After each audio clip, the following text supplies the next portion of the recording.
السلام علیکم۔ اعوذ باللہ من الشیطان الرجیم۔ بسم اللہ الرحمن الرحیم۔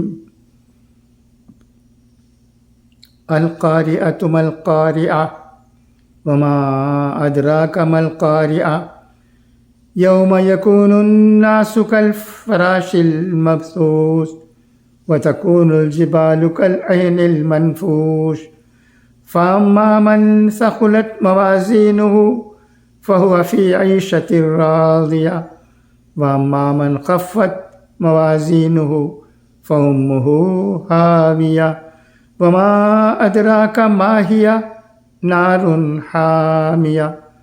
صدق اللہ العلی العظیم۔ اب ترجمہ سنیے گا۔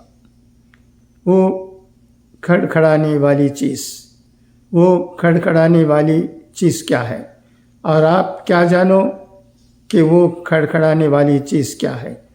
جس دن انسان بکھرے ہوئے پروانوں کی طرح ہو جائیں گے اور پہاڑ دھنے ہوئے رنگین اون کی طرح ہو جائیں گے، پس جس کے اعمال وزن میں بھاری ہوں گے وہ دل پسند عیش میں ہوگا، اور جس کے اعمال وزن میں ہلکے ہوں گے تو اس کا ٹھکانہ دوزخ ہوگا۔